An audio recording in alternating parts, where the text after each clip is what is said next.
सगळ्यांना हो. कृष्ण बाप्पा म्हटलं की आपल्याला आता जसं अतुल दादांनी सांगितलं की लहानपणीपासूनची माखन चोरी आणि वेगवेगळ्या लीला आठवतात. कृष्ण बाप्पाच्याच लहानपणीच्या मजा जर आपण जाणत जाणत गोपाळकालापर्यंत त्यांनी कसा प्रवास केला हे जाणून घेतलं तर अजून आपल्याला सोप्या पद्धतीने त्या गोष्टी कळतील. आपल्या सगळ्यांना माहितीये की कृष्ण बाप्पाचं सगळ्यात आवडतं फूड म्हणजे काय? कोणाला माहितीये? सोपं आहे अगदी. दही, माखन, लोणी. दुधापासून मिळणारे सगळे पदार्थ त्यावेळेला खूप होते कारण गोकुळामध्ये गायी होत्या. त्यामुळे सगळ्या गोपिकांच्या घरामध्ये दही, दूध असे भरलेले मातीचे कुंडे ठेवलेले असत आणि कृष्ण बाप्पालाही त्यामुळे दही अतिशय प्रिय होते. एकदा पहिली माखन चोरी कधी झाली आपण जाणून घेऊयात. जसंच कृष्ण बाप्पाची आई म्हणजे यशोदा मैया तसंच बाकी गोपिकेंसारखं दही एका मातीच्या मडक्यामध्ये भरून ठेवत असे. पण दही काही केला जरी किती जरी भरलं तरी ते कमी का झालं याचा मार्ग तिला सापडत नसे. तर तिने एक दिवशी असा विचार केला की ठीक आहे आपण बघूयात की हे नक्की दही कमी तरी कसं होतं. म्हणून ती दुपारी झोपलेली असताना तिला असं वाटतं की कृष्ण कुठे गेला, पण कृष्णाचा आवाज तर येतोच आहे. तर कृष्ण बाप्पा किचन मध्ये जाऊन दही खात असतो. पण यशोदेला कळू नये म्हणून वेगवेगळ्या गायींची नावं घेणे, कारण गोकुळामध्ये खूप गायी होत्या. कावेरी, धानोरी किंवा मधूनच आपल्या बाबांना म्हणजे नंद बाबा असा आवाज देणे. म्हणजे या मार्गे यशोदेला कळणारच नाही की कृष्ण माखन चोरी करते. पण तरीही तिला शंका येते आणि ती जाते तिच्या स्वयंपाकघरामध्ये आणि बघते तर हा कृष्ण वेगवेगळा आवाज देत दही खात असतो. तेवढंच नाही तर त्या दह्यासमोर एक दह्याचा जो खांब असतो त्याच्या समोर एक दुसरा खांब असतो आणि त्याला त्या काही आरसा लावलेला असे. तर त्याच्यामध्ये त्याचं प्रतिबिंब पडलेलं होतं. पण कृष्ण बाप्पाला वाटायचं की हाही मुलगा आपल्याकडे बघतो तर यालाही आपण थोडंसं दही देऊयात का, म्हणून तो त्या आरशाला असं दही पुसत असे. ती आणि अरे मी तर खातोच आहे, तू पण खा माझ्यासोबत आणि आपल्याला आता इथे कोणीही बघत नाहीये त्यामुळे घाबरू नकोस, दही खा. असं त्याला सांगत सांगत तो ते दही खात असे. हे बघून यशोदा मैयाला खूप आनंद होई आणि आश्चर्यही वाटे की अरे हा किती छोटूसा असून किती चतुर आईने आपल्याला कळू नये म्हणून वेगवेगळ्या गायींची नावं देतोय. तसंच त्याचा जो निरागसपणा आहे त्या आरशामधल्या बालकाला दही खाऊ घालणे, यामुळे तिला खूप आनंद होतो आणि हसूही येतं.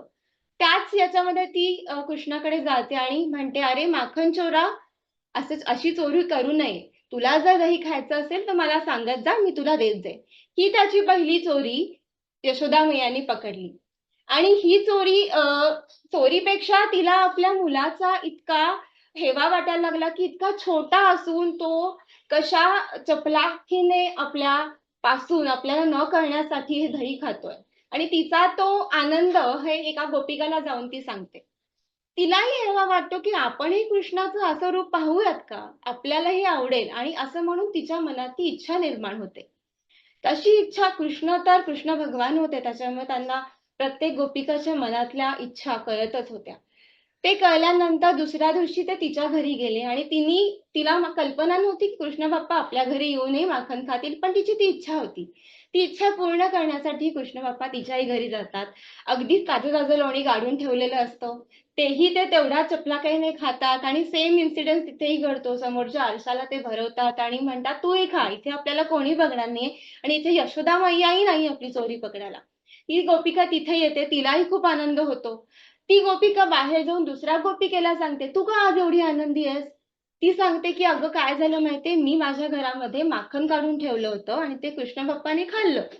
तिलाही अशी इच्छा होते, की आपल्याही घरी त्यांनी यावं आणि हा प्रसंग आपल्याही आयुष्यात आपल्याला बघता यावा. ती पण तसंच करते. आणि कृष्ण बाप्पाचे प्रत्येक सोबतचे संवाद इतके छान आहेत. आपल्या स्वामीजींनी त्यांच्या पुस्तकामध्ये ते खूप छान वर्णनही केलेले आहेत. तर एक गोपिका त्याला म्हणते, "का रे तू माखन चोर करतोस? का करतोस? का चोरून खातोयस दही? हे तुझं घर कुठे आहे?" तर कृष्ण बाप्पा तर हुशार आहेतच, हुशार लहानपणापासूनच होत्या. ते म्हणजे हे माझंच तर घर आहे. हो, हे तुझं घर आहे. कारण सगळीकडे परमात्मा आहे, भरून आहे. या उद्देशाने ते सांगतात, की सगळीकडे तर मीच आहे. त्याच्यामुळे हे घर सुद्धा माझंच आहे.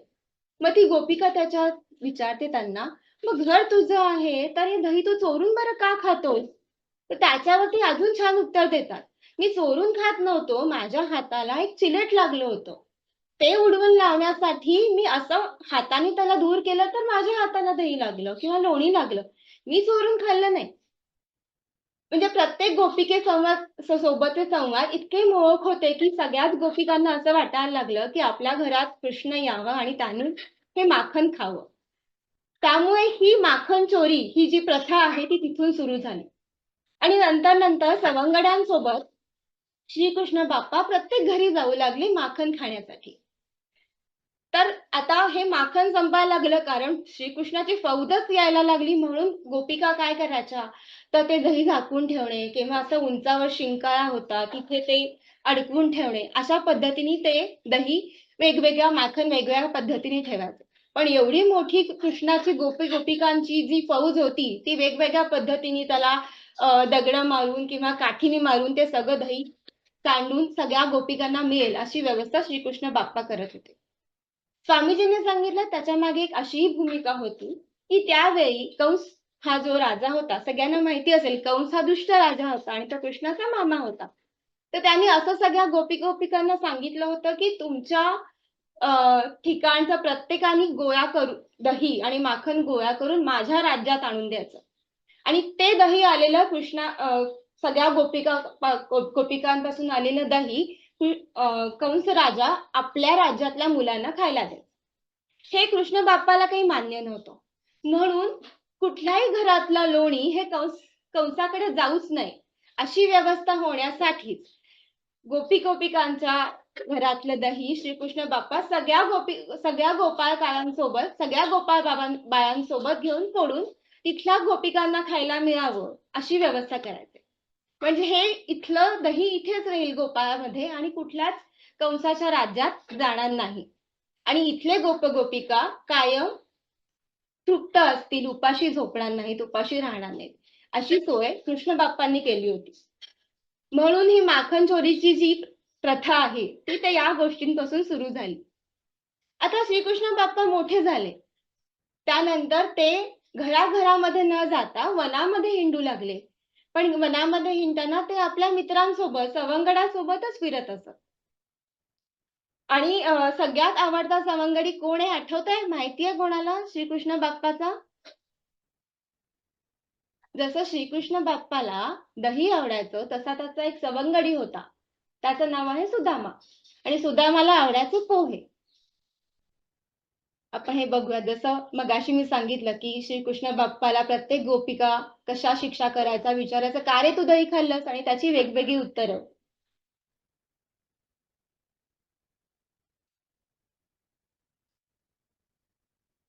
तर मी असं विचारलं तुम्हाला, की श्रीकृष्ण बाप्पाला जसं दही आवडायचं, तसंच त्याचा जो मित्र होता सुदामा, त्याला आवडणारा पदार्थ कुठला?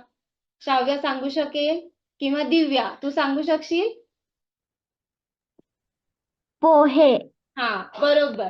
श्रीकृष्णाचे पोहे आणि श्रीकृष्णाचं दही आणि सुदामाचे पोहे, हे तर आपल्या सगळ्यांना माहितीच आहे. पण हा खाऊ ते वनात जाऊन खायचे. म्हणजे काय, तर या दोघांनी आपल्यासोबतचा आणलेला हा खाऊ तर होताच, प्लस वनात भूक लागायची म्हणून इतरही सवंगडी आपल्यासोबत वेगवेगळे त्यांच्या घरामध्ये ज्या पद्धतीने शिदोरी मिळायची ती ते घेऊन यायचं.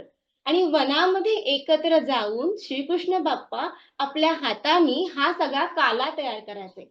म्हणून याला म्हणतात गोपाळ काला. म्हणजे दही अंडी जी होती ती घरात होती. पण गोपाळ काला हा जो बनायचा तो वनामध्ये बनायचा. आणि त्याच्यामध्ये भूमिका काय होती? फक्त दहीच नाही, पोहेच नाही, तर प्रत्येकाच्या घरातून आलेला खाऊ एकत्र करून खाण्यामधून मित्रता जी त्यांची होती, ती अजून चांगल्या पद्धतीने त्यांची फ्रेंडशिप होत होती. आणि म्हणून ते सगळे म्हणतात गोपाळकाला. अशा पद्धतीने सगळे गोपिका यायचे आणि एकत्र पद्धतीने वनामध्ये जाऊन सगळा काला एकत्र करायचे. याच्या मागे एक शिकवण सुद्धा आहे, की फक्त समाजातील तिथे वेगवेगळे स्तर होते. कोणी गरीब होतं, कोणी चांगल्या घरातून होतं, त्यांच्या घरात दूध दही होतं, काहींच्या घरामध्ये गायी नव्हत्या. पण त्यांचाही खाऊ एकत्र करता येऊन सगळ्यांना तो मिळावा ही त्याच्या मागे एक भूमिका होती.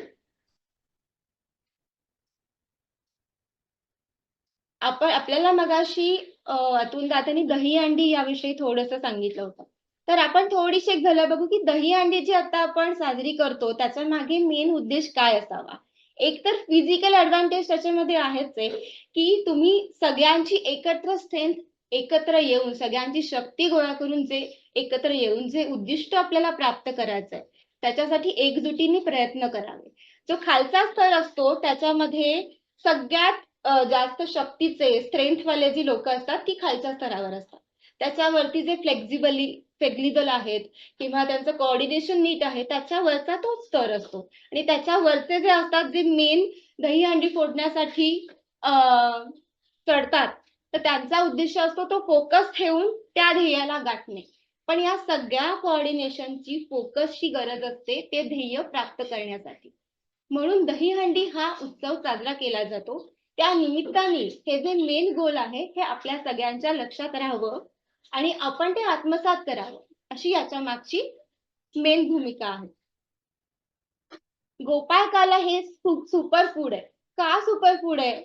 कारण एक तर त्याच्यामध्ये सगळ्यांचं आलेलं प्रेम आहे. प्रेम म्हणजे काय? तर सगळ्यांनी आपल्या घरातून आणलेली शिदोरी आहे आणि ते श्रीकृष्णाने कावल्यानंतर त्याच्यातून उत्पन्न जो झालेला काला आहे तो अतिशय प्रेमपूर्वक आणि भक्तिमय पूर्वक आहे. याच्याशी निगडीत एक कथा होती, की हा काला श्रीकृष्ण इतक्या प्रेमाने तयार करत असे, तसाच तो सगळ्या गोपिकांना खाऊही घालत असे.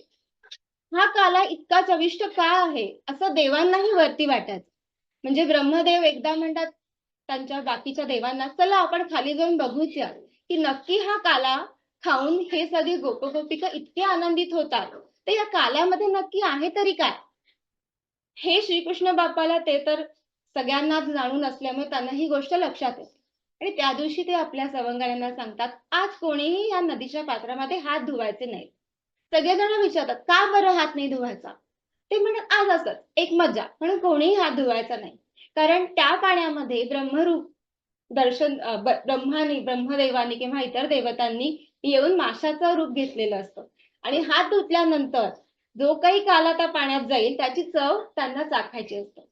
पण ही चाखण्यासाठी ही हे ईश्वराचं प्रेम मिळण्यासाठी भक्तांनी तेवढे परिश्रम करायला लागतात किंवा भक्ताचं तेवढं भगवंतावरती प्रेम असावं लागतं. त्यांनाच ही गोडी चाखता येते. फक्त मला देवाला टेस्ट करायचंय, तर तुम्हाला हा प्रसाद मिळणार नाही.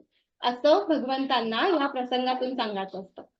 त्यामुळे त्या माशांना त्या दिवशी म्हणजे ब्रह्मरूप देवाला जे काही आलेले असतात माशाच्या रूपात, त्यांना ती गोडी चाखता येत नाही.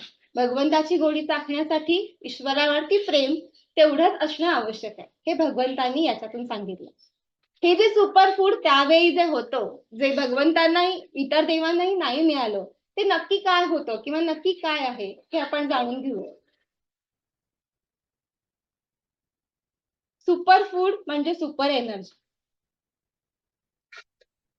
का बरं? कारण त्याच्यामध्ये आहेत पॉप जवार म्हणजे आपण बघू भिजवलेले पोहे ते असतात किंवा लाया या पौष्टिक आहेतच त्या सुद्धा असतात. त्याच्यामध्ये काय आहे? तर फायबर्स आहेत, प्रोटीन्स आहेत, विटॅमिन्स आहेत. हे सगळं आपल्याला या गोपालकाल्यामध्ये आपण जो मेन कंटेंट आहे, जो सुदामाचे पोहे त्याच्यातून मिळतो. त्याच्यानंतर कळ, जे आपल्या भगवान श्रीकृष्णाचंच आवडीचं आहे.